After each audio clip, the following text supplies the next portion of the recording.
فرزان کے قدموں تلے سے جیسے زمین نکل گئی تھی۔ اس نے اپنے دادا کی طرف دیکھا جن کے چہرے پر ایک عجیب سی فاتحانہ مسکراہٹ تھی، جبکہ وکیل صاحب خاموشی سے فائلیں بند کر رہے تھے۔ ایک ہفتے کے اندر اگر پوتے کی خوشخبری نہ ملی تو یہ ساری جائیداد اور خاندانی اثاثے ٹرسٹ کے حوالے کر دوں گا۔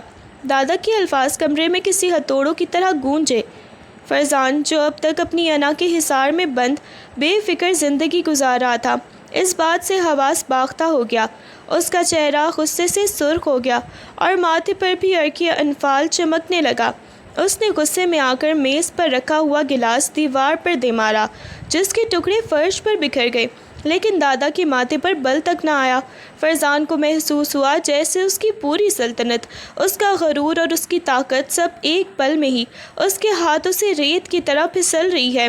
وہ ہانپتے ہوئے اپنی کرسی سے اٹھا اور ایک نظر دادا کے پرسکون چہرے پر ڈال کر تیزی سے کمرے سے باہر نکل گیا، لیکن اسے معلوم نہ تھا کہ یہ دھمکی محض جائیداد بچانے کی نہیں، بلکہ اس کی زندگی بدلنے کا پہلا زینہ ہے۔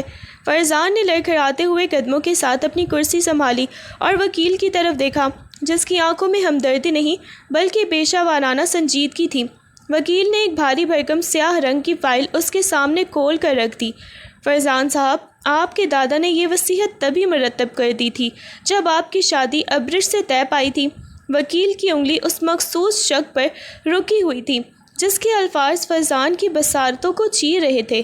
کاغذ پر سیاہ روشنائی سے تحریر تھا کہ فرزان خان زادہ کی جائیداد کا وارث تبھی تسلیم کیا جائے گا جب اس کی ازدواجی زندگی میں نیا وارث قدم رکھے گا۔ وکیل نے ایک اور دستاویز نکالی جس پر دستخط کی ضرورت تھی، جس میں واضح لکھا تھا کہ اگر ایک ہفتے میں یہ شرط پوری نہ ہوئی تو تمام بینک اکاؤنٹس، حویلیاں اور خاندانی کاروبار خود بخود ایک فلاحی ٹرسٹ کے نام منتقل ہو جائیں گے۔ فرزان نے کانپتے ہاتھوں سے وہ کاغذ پکڑا۔ اس نے اپنے کبھی سوچا بھی نہیں تھا کہ اس کی خاندانی حیثیت اور اس کا مستقبل محض ایک شرائط نامے کا ہی غلام بن کر رہ جائے گا۔ اس کے ذہن میں وہ رات گھوم گئی جب اس نے ابرش کو دھکے دے کر کمرے سے نکالا تھا، اور آج وہی کاغذات اس کے غرور کو زمین بوس کرنے کے لیے کافی تھے۔ ابرش دھیمے قدموں سے چلتی ہوئی کسی گہری سوچ میں مگن اپنے کمرے کی طرف بڑھ رہی تھی۔ اس کے چہرے پر ایک عجیب سی مسکراہٹ تھی، وہ مسکراہٹ جس میں دکھ بھی تھا اور تنزیہ اطمینان بھی۔ کمرے کا دروازہ زور سے کھلا اور جب وہ اندر داخل ہوئی تو کھڑکی سے آتی ہوئی چاندنی نے اسے گھیر لیا اور اس کے ذہن کی دیواروں پر ماضی کی وہ تاریک رات اتر آئی۔ اسے صاف یاد تھا کہ کیسے اسی کمرے میں شادی کے جوڑے میں ملبوس وہ فرزان کے انتظار میں بیٹھی تھی، اور پھر فرزان کا وہ ظالمانہ لہجہ گونجا تھا، اس شادی کا مطلب ہرگز یہ نہیں کہ تم اس حویلی کی مالکن بن جاؤ، یہ کمرہ میرے لیے ہے اور تم کہیں اور اپنا ٹھکانہ ڈھونڈ لو۔ اس نے دھتکار کر اسے کمرے سے نکال دیا تھا۔ آج برسوں بعد وہی کمرہ اس کی تنہائی کا گواہ تھا، مگر آج کی مسکراہٹ میں فرق تھا۔ اسے معلوم تھا کہ فرزان کی انا کے محل میں دراریں پڑ چکی ہیں، اور اب وہی فرزان جو اسے دیکھنا تک گوارا نہیں کرتا تھا، کسی مجبوری کے شکنجے میں جکڑا ہوا اس کے کمرے کا رخ کرنے پر مجبور تھا۔ گھڑی کی سوئیوں نے جب 2 کا ہندسہ چھوا تو کمرے کے ساکت سناٹے میں دروازہ آہستگی سے کھلا۔ ابرش جو اپنی یادوں کے بوجھ تلے نیم خوابیدہ تھی، یکدم چوکنا ہو گئی۔ فرزان کا سایہ کمرے کے تاریک میں گوشوں میں ہی لہراتا ہوا اس کے بیڈ کے قریب آ کر رکا۔ اس کی آنکھوں میں شدید بیزاری اور جھنجھلاہٹ تھی، مگر اس کے لبوں پر ایک عجیب سی طنزیہ مسکراہٹ کھیل رہی تھی۔ فرزان نے لیمپ کی مدھم روشنی میں ابرش کی طرف دیکھا، جس کے چہرے پر حیرت کے آثار نمایاں تھے۔ وہ بیڈ کے کنارے پر جھکا اور ابرش کے کانوں میں سرگوشی کی، جس میں کسی مشین کی سرد مہری تھی۔ وقت بہت کم ہے اور پروسیس کافی لمبا ہے، مگر مجھے امید ہے کہ آج رات میں سارا ڈیٹا ٹرانسفر ہو ہی جائے گا۔ فرزان کی اس بے معنی اور تضحیک آمیز جملے نے ابرش کو سکتے میں ڈال دیا۔ وہ سمجھ ہی نہیں پائی کہ وہ کسی انسان سے مخاطب ہے یا کسی ایسی مشین سے جس کے لیے جذبات کی کوئی بھی اہمیت نہیں۔ اس سے پہلے کہ ابرش کچھ بول پاتی، فرزان نے لیمپ کا بٹن دبا کر کمرے کو مکمل تاریکی کے حوالے کر دیا، اور وہاں صرف ایک بھاری بوجھل خاموشی سی رہ گئی۔ اندھیرے میں ابرش نے تیزی سے اٹھ کر لیمپ کا بٹن دوبارہ آن کیا۔ کمرے کی روشنی میں فرزان کا چہرہ صاف دکھائی دے رہا تھا، جو اب غصے اور بے بسی کی ملی جلی کیفیت میں تھا۔ تمہاری یہ گری ہوئی حرکتیں اور یہ عجیب و غریب الفاظ، تم مجھے کیا سمجھ رہے ہو فرزان؟ ابرش کی آواز میں لرزش نہیں بلکہ ایک سخت خودداری تھی۔ فرزان نے ایک سرد آہ بھری اور کمرے میں بے چینی سے چکر لگانے لگا۔ میں تمہیں کچھ نہیں سمجھ رہا، میں صرف اپنی وہ جائیداد بچانے کی کوشش کر رہا ہوں جو میرے خاندان کی پہچان ہے۔ تم کیا جانو اس سب کے پیچھے کیا داؤ پر لگا ہے؟ ایک ہفتہ، صرف ایک ہفتہ ہے میرے پاس، اور اس کے لیے مجھے اس ڈرامے کا حصہ بننا ہی پڑے گا، چاہے مجھے کتنا ہی کیوں نہ برا لگے۔ ابرش نے حقارت سے اسے دیکھا۔ تو یہ ڈرامہ ہے؟ میری زندگی، میرا رشتہ، میرا وجود تمہارے لیے صرف ایک ڈیٹا ٹرانسفر ہے جسے تم اپنی جائیداد بچانے کے لیے استعمال کر رہے ہو؟ فرزان رک گیا اور اس کی آنکھوں میں آنکھیں ڈال کر تلخ لہجے میں بولا، ہاں ڈرامہ ہی ہے۔ تم شاید بھول رہی ہو کہ ہماری شادی کوئی جذباتی بندھن نہیں بلکہ ایک سمجھوتا تھی۔ دادا نے مجھے پھنسا دیا ہے اور اب تم چاہو یا نہ چاہو تمہیں اس ڈرامے میں میرا ساتھ دینا ہی ہوگا۔ ابرش اپنی جگہ سے اٹھی اور فرزان کے سامنے آ کر کھڑی ہو گئی۔ اس کی آنکھوں میں آنسو تھے مگر آواز میں ٹھہراؤ۔ تم شاید یہ بھول رہے ہو کہ میں کوئی دیوار نہیں جس سے تم جب چاہے سر ٹکرا لو، اور نہ ہی میں کوئی ایسی مشین ہوں جسے تم اپنے فائدے کے لیے ری پروگرام کر لو۔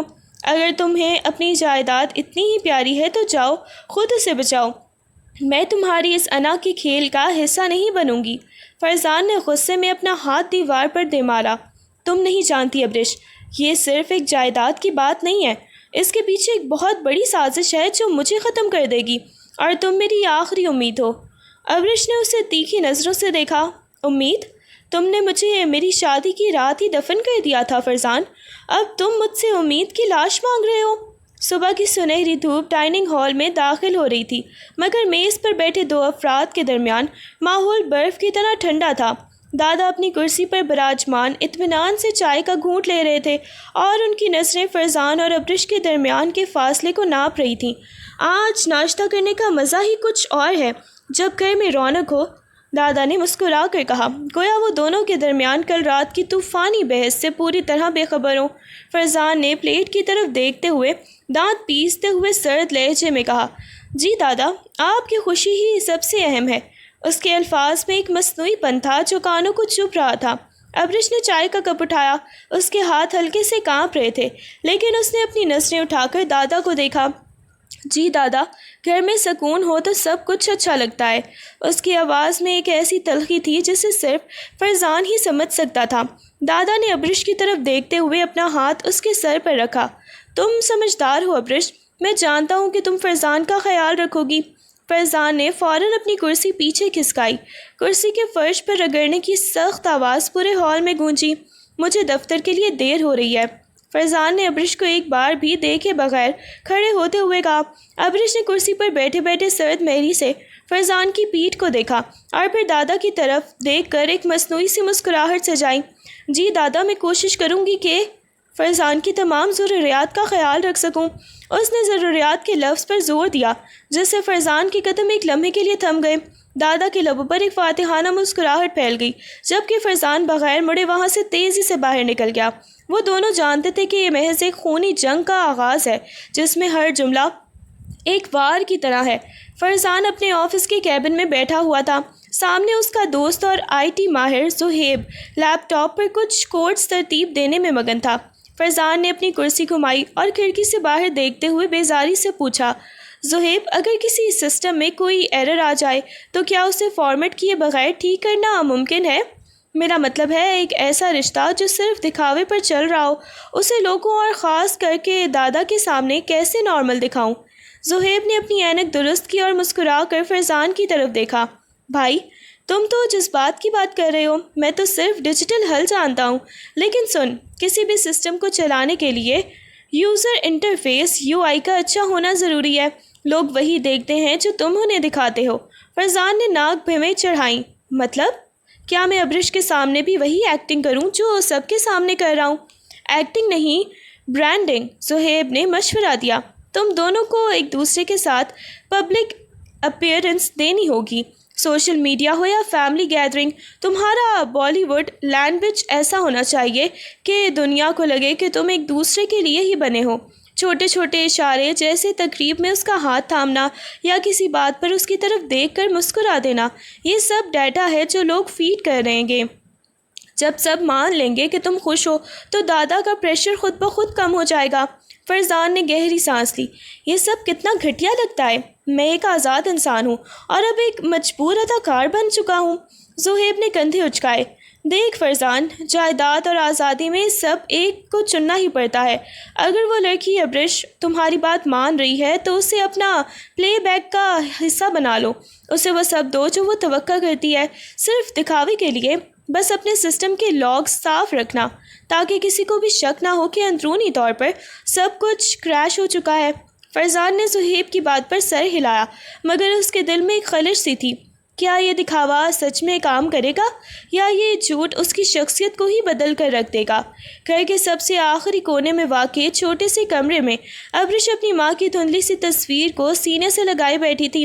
کمرے میں خاموشی تھی، بس کھڑکی سے چھن کر آتی ہوا کے جھونکے پردوں کو ہلا رہے تھے۔ اس کی آنکھوں سے ایک خاموش آنسو تصویر کے شیشے پر گرا۔ تمہارے جانے کے بعد سے امی، میں نے صرف تنہائی ہی سمیٹی ہے، اس نے تصویر کو مخاطب کر کے دبی آواز میں کہا۔ اس کی آواز میں وہ درد تھا جو سالوں سے اس کے اندر گھٹن بن کر رہ گیا تھا۔ وہ کہتے ہیں کہ میں خوش قسمت ہوں کہ فرزان خان زادہ کی بیوی ہوں، مگر کوئی یہ نہیں جانتا کہ یہ رشتہ میری زندگی کا سب سے بڑا عذاب بن گیا ہے۔ وہ تصویر کو اپنی انگلیوں سے سہلاتے ہوئے مزید بڑبڑائی۔ تم نے کہا تھا کہ ایک دن سب ٹھیک ہو جائے گا، مگر دیکھو آج بھی میں اس حویلی میں ایک اجنبی کی طرح ہوں۔ فرزان کو میری ضرورت صرف ایک پروجیکٹ کی طرح ہے۔ ابرش نے گہری سانس لی اور کھڑکی کی طرف دیکھا جہاں حویلی کی روشنیاں جگمگا رہی تھیں۔ کاش تم یہاں ہوتی تو میں کسی کے سامنے تو رو سکتی، کسی کو تو بتا سکتی کہ اس شاہانہ زندگی کے پیچھے کتنا اندھیرا ہے۔ وہ جائیداد بچانے کے لیے مجھ سے ایک ڈرامہ کروا رہا ہے اور میں کمزور پڑ رہی ہوں کیونکہ مجھے اس شخص سے نفرت کرنے کا حق بھی نہیں دیا گیا۔ اس نے اپنی ماں کی تصویر کو چوم کر دوبارہ تکیے کے نیچے چھپا دیا، جیسے وہ اپنی ساری محرومیوں کو دنیا کی نظروں سے دور رکھنا چاہتی ہو۔ اس تنہائی میں وہ خود سے ہی وعدہ کر رہی تھی کہ چاہے کچھ بھی ہو جائے وہ اپنی عزت نفس کو اس دکھاوے کی جنگ میں ہارنے نہیں دے گی، چاہے اسے کتنا ہی تنہا کیوں نہ پڑنا پڑے۔ ایک عالیشان ہال مہمانوں کی چہل پہل اور روشنیوں سے جگمگا رہا تھا۔ فرزان نے کالے رنگ کا بہترین سوٹ پہن رکھا تھا، جبکہ ابرش ایک سادہ مگر دیدہ زیب جوڑے میں ملبوس تھی۔ ہال میں داخل ہوتے ہی فرزان نے اپنا ہاتھ ابرش کی کمر کے گرد حمائل کر لیا تاکہ لوگوں کو ایک بہترین جوڑے کا تاثر ملے۔ ابرش نے ایک دم سے اپنا جسم اکڑا لیا اور سرگوشی میں بولی، یہ سب کرنے کی کیا ضرورت ہے، یہاں سے ہٹو۔ فرزان نے مسکراہٹ کے پیچھے اپنے دانت پیستے ہوئے جواب دیا، یہاں سب کی نظریں ہم پر ہیں۔ اگر تم نے آج اداکاری ٹھیک سے نہ کی تو کل تک خبر دادا تک پہنچ جائے گی۔ کیا تم چاہتی ہو کہ ہماری اصلیت سب کے سامنے آئے؟ ابرش نے مجبوری میں ایک پھیکی سی مسکراہٹ اپنے لبوں پر سجائی جو صرف آنکھوں تک ہی نہیں پہنچ سکتی تھی۔ تمہیں دکھاوا کتنا اچھا آتا ہے فرزان، کاش اس دکھاوے کا آدھا حصہ بھی تمہارے دل میں میرے لیے ہوتا۔ وہ جیسے ہی مہمانوں کے درمیان پہنچے لوگ ان کی تعریفیں کرنے لگے۔ ایک رشتہ دار نے آگے بڑھ کر کہا، ماشاءاللہ آپ دونوں کی جوڑی تو مثال ہے بے مثال۔ فرزان تم تو بہت خوش قسمت ہو کہ ابرش جیسی باوقار بیوی ملی ہے۔ فرزان نے ابرش کا ہاتھ مضبوطی سے تھاما اور ہنس کر بولا، شکریہ، ابرش میری زندگی کی سب سے بڑی طاقت ہے، اس کے بغیر تو میرا دن بھی نہیں گزرتا۔ ابرش نے اس کے جھوٹ پر ایک گہری نظر ڈالی، لیکن دنیا کے سامنے اس نے اپنا سر جھکا لیا۔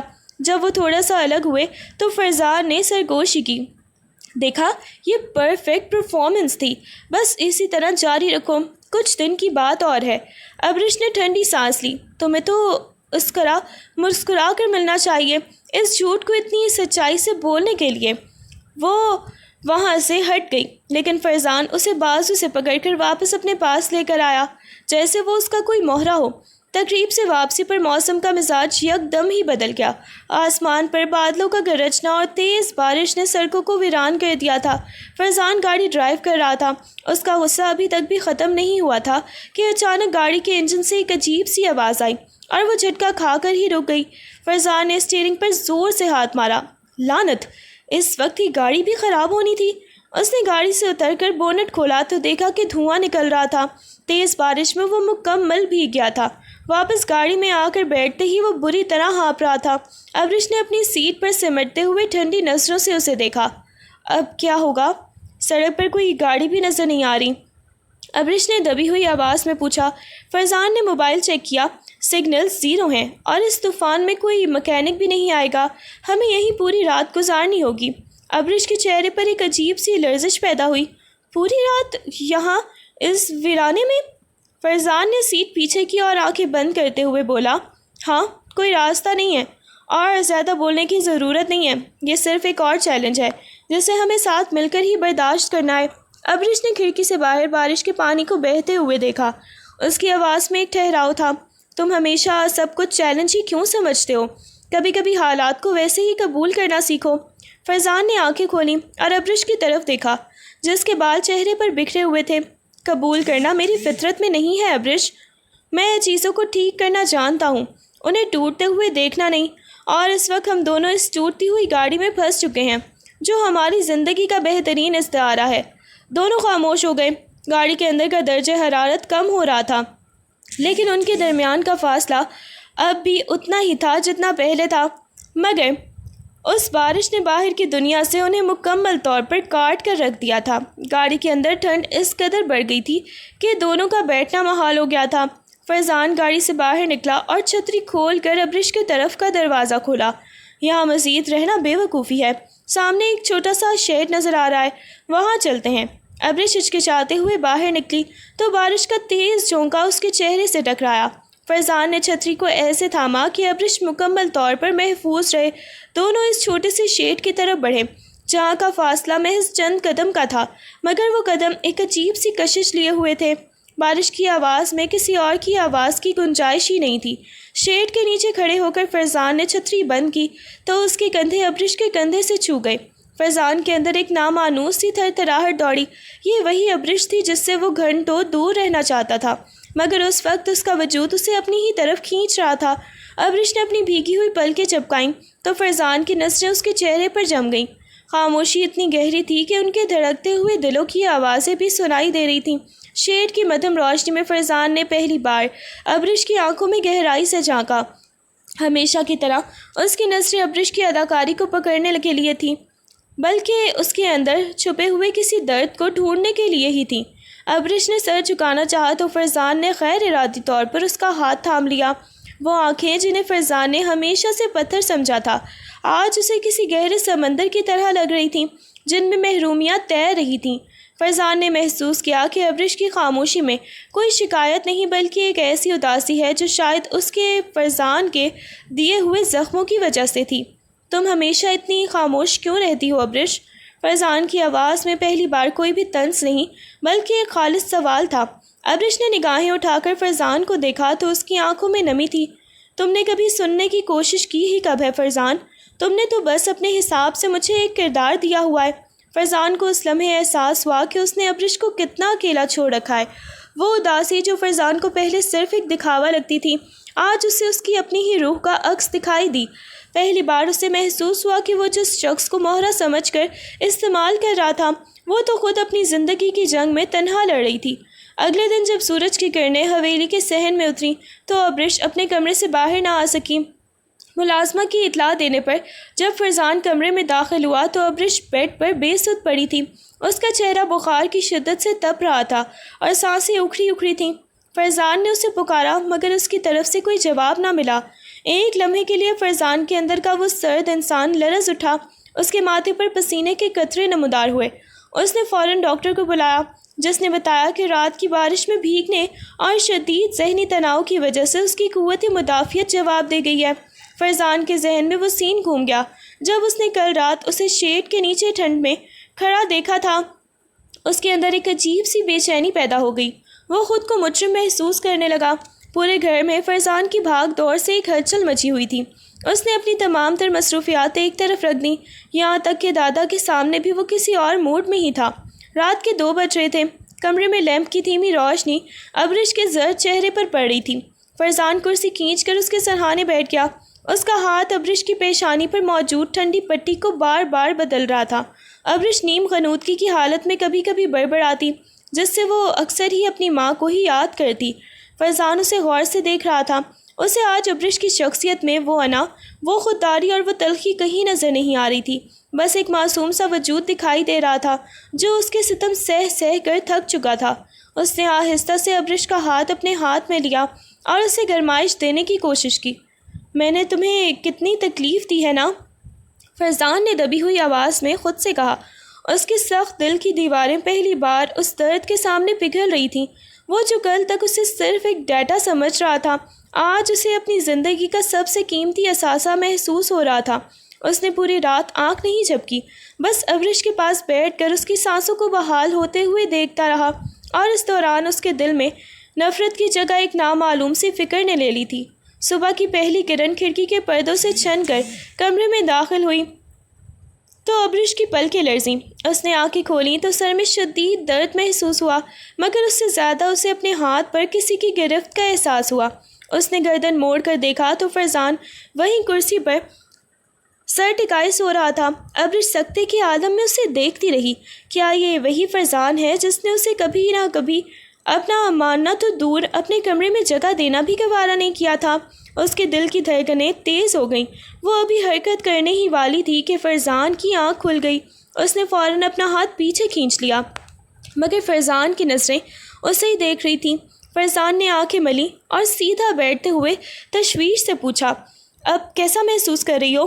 بخار کافی زیادہ تھا، ڈاکٹر نے کہا تھا کہ تمہیں آرام کی ضرورت ہے۔ اس کی آواز میں وہ پہلے والا طنزیہ لہجہ نہیں، بلکہ ایک ٹھہراؤ سا تھا جو ابرش کو بھی حیران کر گیا۔ ابرش نے نظریں چرا لیں اور دبی ہوئی آواز میں بولی، میں ٹھیک ہوں، تم یہاں کیا کر رہے تھے؟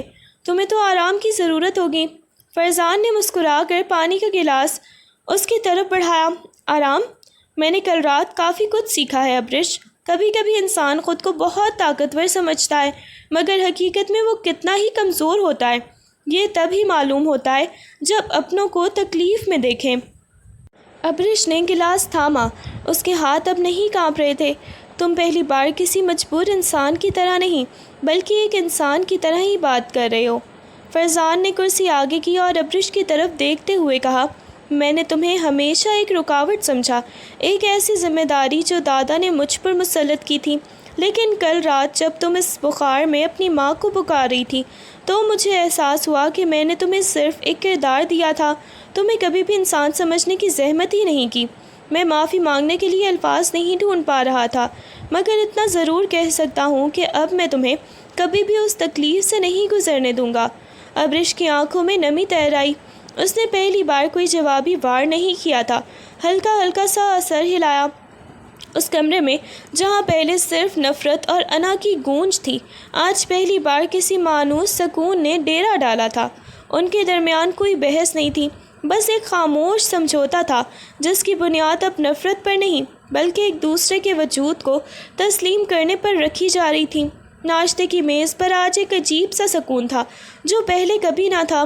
فرزان جو عام طور پر اپنے فون میں ہی مگن رہتا تھا، آج ابرش کی پلیٹ میں پھل ڈال رہا تھا اور اس سے بھی بہت دھیمے لہجے میں کچھ پوچھ رہا تھا۔ دادا جی یہ سب غور سے دیکھ رہے تھے، ان کی آنکھوں میں ایک فاتحانہ چمک تھی۔ جیسے ہی فرزان نے نظریں اٹھائیں، دادا نے اپنی چائے کا کپ نیچے رکھا اور ایک مسکراہٹ کے ساتھ بولے، فرزان بیٹا، لگتا ہے کہ آخر کار میری شرط رنگ لا رہی ہے۔ تم دونوں کو ساتھ دیکھ کر ایسا لگ رہا ہے جیسے میرے خوابوں کی تعبیر پوری ہو رہی ہے۔ فرزان نے فوراً اپنا ہاتھ روک لیے اور ایک دم سے سیدھا ہو کر بیٹھ گیا۔ اس کے چہرے پر پھر سے وہی پرانا نقاب آ گیا جو وہ دنیا کے سامنے ہی اوڑھتا تھا۔ دادا یہ سب آپ کی دی ہوئی ڈیڈ لائن کا اثر ہے۔ میں صرف اتنا چاہ رہا ہوں کہ معاملات جلد سے جلد نمٹ جائیں تاکہ آپ کو کوئی بھی شکوہ نہ رہے۔ اس کا یہ مطلب ہرگز بھی نہیں ہے کہ چیزیں بدل گئی ہیں۔ فرزان نے ابرش کی طرف دیکھے بغیر ہی سرد لہجے میں بات مکمل کی، گویا وہ یہ جتانا چاہتا ہو کہ وہ اب بھی اس سب کو ایک ڈرامے ہی سمجھتا ہے۔ دادا ہنس پڑے، وہ فرزان کی انا سے بخوبی واقف تھے۔ بیٹا، دل کی زبان کو چھپانا اتنا بھی آسان نہیں ہوتا جتنا تم سمجھ رہے ہو۔ میں دیکھ رہا ہوں کہ تم ابرش کا خیال کس طرح سے رکھ رہے ہو۔ کبھی کبھی انسان کو خود کو دھوکہ دینے میں بھی بہت ہی وقت لگتا ہے۔ فرزان نے کرسی کھسکائی اور اٹھتے ہوئے تلخ لہجے میں بولا، آپ اسے کچھ بھی نام دے دیں دادا، مگر حقیقت یہی ہے کہ ہم دونوں صرف اپنی حدود میں رہ کر آپ کی شرط پوری کر رہے ہیں، اس سے زیادہ کچھ بھی نہیں۔ وہ تیزی سے وہاں سے نکل گیا، مگر اس کے قدموں میں وہ تیزی نہیں تھی جو پہلے ہوا کرتی تھی۔ ابرش نے خاموشی سے سر جھکائے رکھا، مگر اس کے لبوں پر ایک ایسی مسکراہٹ تھی جس کا مطلب فرزان کی انکار کرنے والی انا سے بالکل مختلف تھا۔ وہ جان چکی تھی کہ فرزان نے جو کچھ بھی کہا، اس کا دل اس کے الفاظ سے بالکل متضاد گواہی دے رہا تھا۔ ابرش کچن میں ایپرن پہنے آٹے اور مسالوں کے درمیان کھڑی کسی جنگ میں مصروف تھی۔ اس نے کبھی بھی باقاعدگی سے کھانا نہیں بنایا تھا، مگر آج اس نے فرزان کے لیے کچھ خاص بنانے کی ٹھانی تھی۔ وہ پتیلی کے پاس کھڑی چمچہ چلانے کی کوشش کر رہی تھی کہ اچانک ہاتھ سے نمک کی ڈبیا چھوٹ کر فرش پر جا گری۔ وہ جھک کر اسے اٹھانے ہی والی تھی کہ فرزان کچن کے دروازے پر نمودار ہوا، جو دفتر سے واپسی پر اسے ڈھونڈتا ہوا یہاں آ پہنچا تھا۔ فرزان نے ابرش کی یہ حالت دیکھی، چہرے پر آٹے کا نشان اور بالوں کا بکھرا ہوا جوڑا، تو اس سے ہنسی ضبط نہ ہوئی۔ وہ ہنستے ہوئے قریب آیا، اگر یہ کچن کا حال ہے تو میرا کیا بنے گا؟ تم تو پورا کچن ہی جنگ کا میدان بنا رہی ہو۔ ابرش نے شرمندگی سے اپنے چہرے پر لگے ہوئے آٹے کو صاف کرنے کی کوشش کی، مگر وہ مزید پھیل گیا۔ تم ہنسو مت، میں بس کوشش کر رہی تھی کہ پتہ نہیں کیا بن رہا ہے۔ اس نے بے بسی سے چمچہ واپس پتیلی میں ڈالا۔ فرزان نے ہنستے ہوئے اس کا ہاتھ تھاما اور اسے ایک طرف کر کے خود چولہے کے پاس کھڑا ہو گیا۔ ہٹو، تم سے نہیں ہوگا، تم بس کھڑی دیکھو کہ ایک پروفیشنل کیسے کام کرتا ہے۔ اس نے ابرش کی طرف مڑ کر دیکھا، اس کی آنکھوں میں ایک ایسی چمک تھی جو بہت عرصے سے ہی غائب تھی۔ ابرش نے مسکرا کر اسے کام کرتے ہوئے دیکھا۔ پروفیشنل؟ مجھے تو لگتا ہے کہ تم نے کبھی کچن میں قدم ہی نہیں رکھا۔ فرزان نے ایک چٹکی کالی مرچ ہوا میں اچھالی اور ابرش کی ناک پر لگا دی۔ میں نے بہت کچھ سیکھا ہے زندگی سے، اور میں کھانا بنانا تو بہت چھوٹی سی بات ہے۔ ویسے اگر آج تم نے یہ کھانا خراب کیا تو مجھے باہر سے ہی آرڈر کرنا پڑے گا، اور پھر تمہاری ساری محنت پانی میں چلی جائے گی۔ ابرش اس کے اس انداز پر کھلکھلا کر ہنس پڑی۔ یہ ہنسی مصنوعی نہیں تھی، بلکہ اس میں ایک ایسا سکون تھا جو پہلے کبھی نہ تھا۔ ٹھیک ہے، اگر کھانا خراب ہوا تو سزا کے طور پر تمہیں ہی برتن دھونے پڑیں گے۔ فرزان نے اسے دیکھ کر آنکھ ماری۔ منظور ہے، ویسے بھی تمہارے ہاتھ کا کھانا کھانے کے لیے میں برتن کیا پورا کچن صاف کرنے کو تیار ہوں۔ کچن میں ان کی یہ ہلکی پھلکی نوک جھونک اور ہنسی بتانے کے لیے کافی تھی کہ ان کے درمیان کا فاصلہ اب صرف جذباتی نہیں بلکہ محبت کے رنگوں سے بھر رہا ہے۔ حویلی کی پرانی لائبریری میں برسوں سے بند الماریوں کی صفائی کرتے ہوئے ابرش کو ایک کونے میں لکڑی کا ایک پینل کچھ ڈھیلا محسوس ہوا۔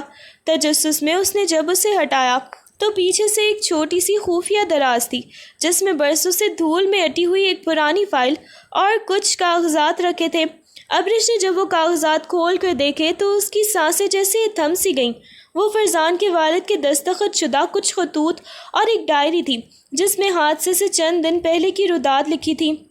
ڈائری میں واضح طور پر کسی قریبی رشتہ دار کی طرف سے ملنے والی دھمکیوں اور گاڑی کے بریک سسٹم کے ساتھ چھیڑ چھاڑ کا ذکر تھا۔ وہ نام دیکھ کر ابرش کی آنکھیں پھٹی کی پھٹی رہ گئیں۔ یہ نام اس شخص کا تھا جو حویلی میں سب کا ہمدرد بن کر رہتا تھا اور جس پر دادا سمیت سب لوگ اندھا اعتماد کرتے تھے۔ یہ ایک حادثہ نہیں بلکہ ایک سوچی سمجھی قتل کی سازش تھی جس نے فرزان کے بچپن کو یتیمی کی تاریکی میں دھکیل دیا تھا۔ اسی لمحے فرزان کمرے میں داخل ہوا۔ اس نے ابرش کو فرش پر بیٹھے اور لرزتے ہاتھوں کے ساتھ وہ کاغذات پکڑے دیکھا تو فوراً اس کے قریب آیا۔ کیا ہوا ابرش؟ تم اتنی پریشان کیوں ہو؟ اس نے گھبرا کر پوچھا۔ ابرش نے وہ ثبوت فرزان کے ہاتھوں میں تھما دیے اور اس کی آنکھوں میں آنکھیں ڈال کر دبی آواز میں بولی، فرزان، تمہارے والدین کا ایکسیڈنٹ نہیں ہوا تھا، وہ ایک قتل تھا، اور یہ رہا وہ ثبوت جو ہمیں بتا رہا ہے کہ اس حویلی میں ہم کس کے ساتھ بیٹھ کر کھانا کھاتے رہے ہیں۔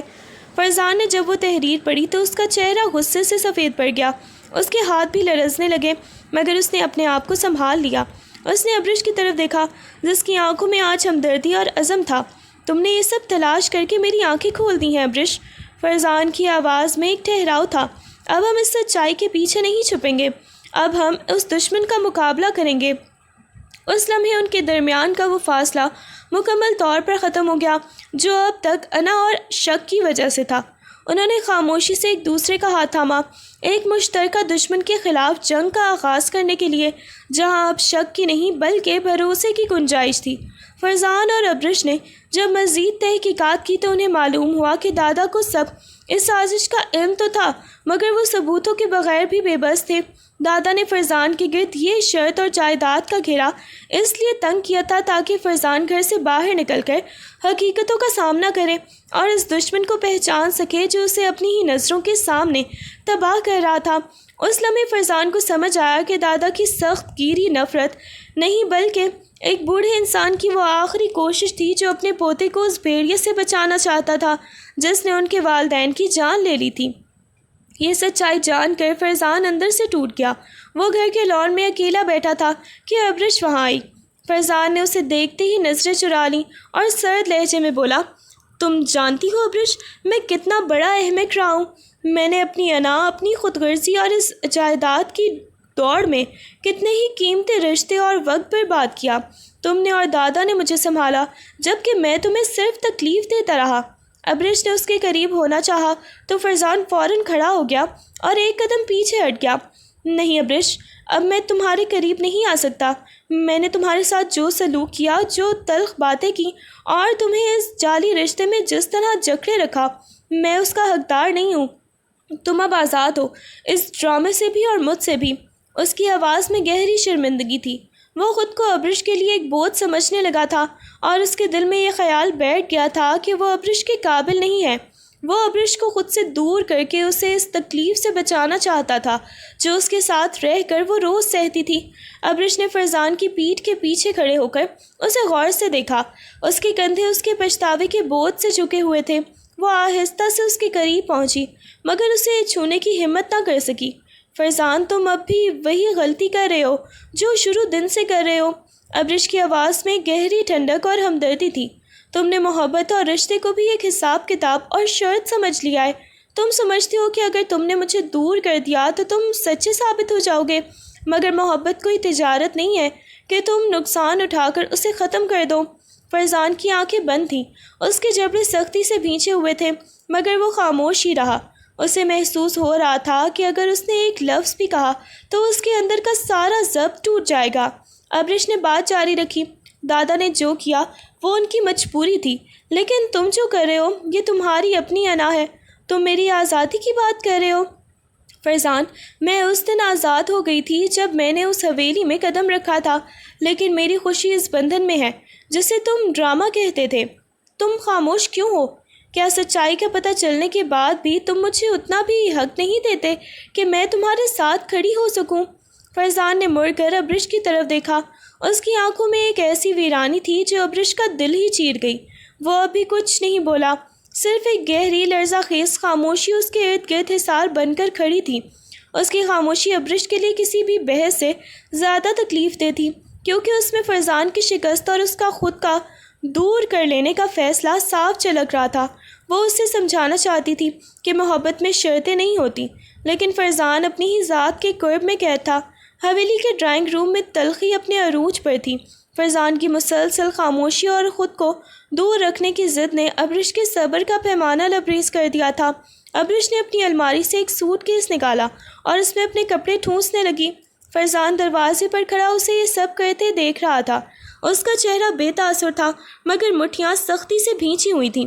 اگر تم واقعی یہی چاہتے ہو کہ میں یہاں سے چلی جاؤں تو ٹھیک ہے، ابرش نے روتے ہوئے کہا۔ تمہاری خاموشی نے مجھے وہ جواب دے دیا ہے جو تم زبان سے نہیں کہہ پا رہے ہو۔ میں یہاں تمہارے لیے ایک بوجھ نہیں بنوں گی۔ فرزان نے ایک قدم آگے بڑھایا مگر پھر رک گیا۔ اس کی انا اس کے پاؤں کی زنجیر بنی ہوئی تھی۔ ابرش اپنا بیگ اٹھا کر اس کے پاس سے گزری تو اس کی خوشبو فرزان کے وجود کو ہی جھنجھوڑ گئی، مگر وہ اپنی جگہ پتھر بنا کھڑا رہا۔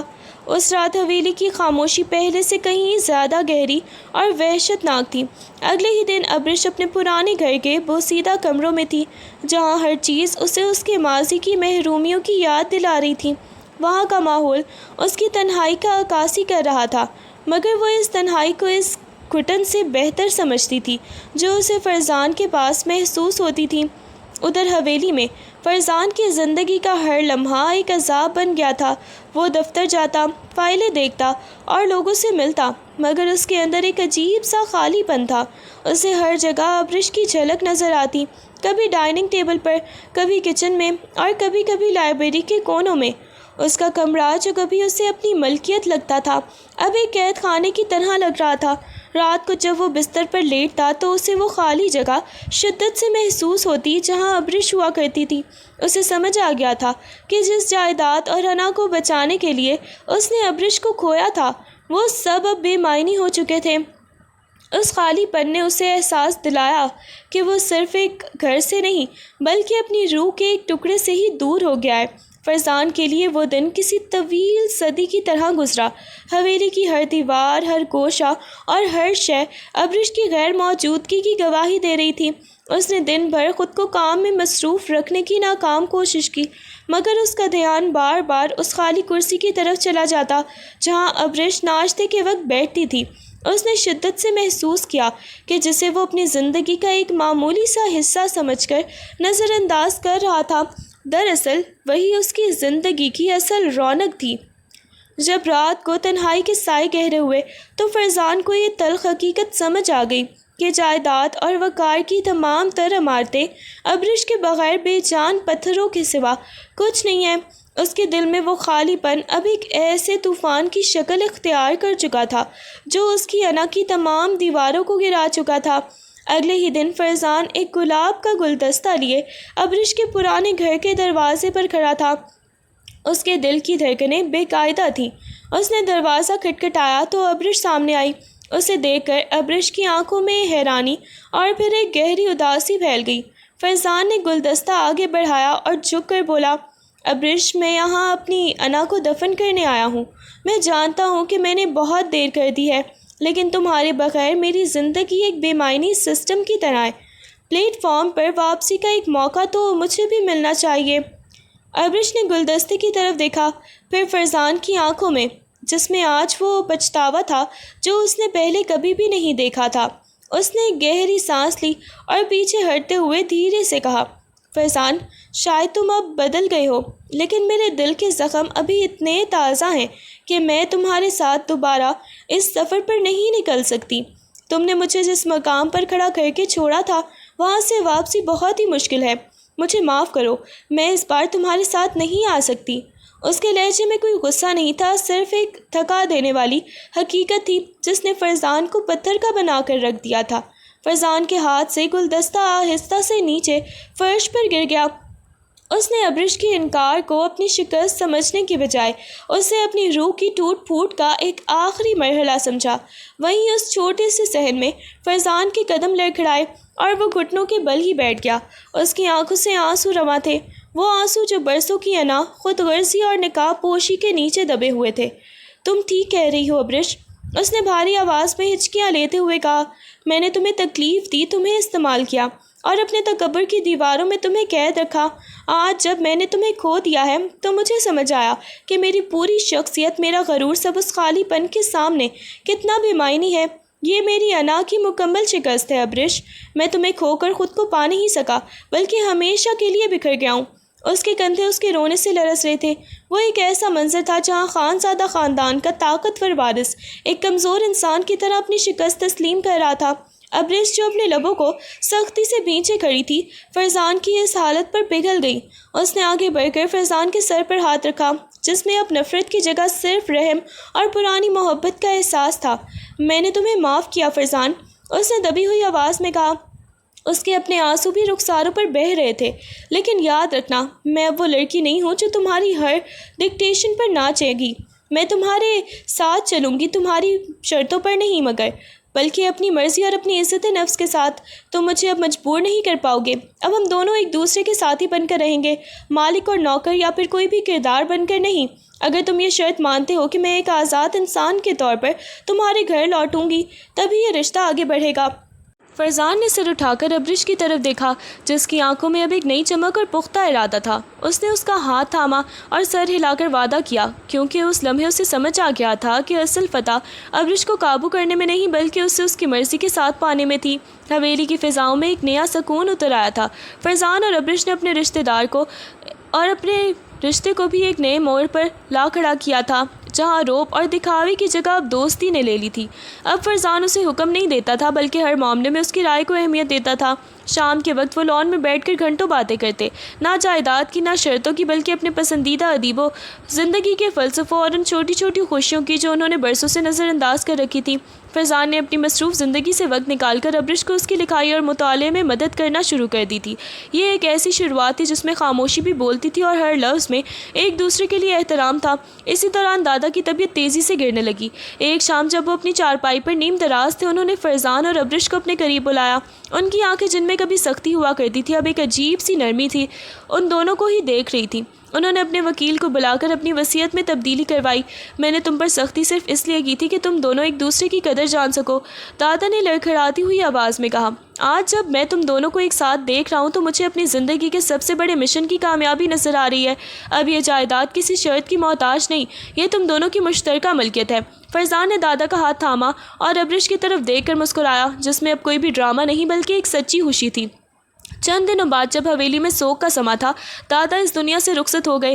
ان کی موت نے فرزان کو اندر سے ہلا کر رکھ دیا، کیونکہ وہ جانتے تھے کہ آج وہ اس انسان کو کھو چکے ہیں جس نے انہیں محبت کرنا سکھایا تھا۔ جنازے کے بعد جب گھر میں سناٹا چھا گیا، فرزان صحن میں اکیلا بیٹھا ماضی کو یاد کر رہا تھا۔ ابرش اس کے پاس آئی اور بغیر کچھ کہے اس کے برابر میں بیٹھ گئی۔ فرزان نے اپنا سر ابرش کے کندھے پر رکھ دیا اور ابرش نے نرمی سے اس کے بالوں میں ہاتھ پھیرا۔ اس لمحے وہ دونوں ایک دوسرے کے لیے سب سے بڑا سہارا تھے۔ انہوں نے ایک دوسرے کا ہاتھ مضبوطی سے تھاما، یہ جانتے ہوئے کہ اب زندگی کا ہر مشکل کا سامنا انہیں تنہا نہیں بلکہ ایک ایسی طاقت بن کر کرنا ہے جو ٹوٹنے کے بجائے ایک دوسرے کو جوڑتی ہے۔ حویلی جو کبھی ان کے لیے ایک قید خانہ تھی، اب ان کے نئے سفر کا پہلا پڑاؤ بن چکی تھی۔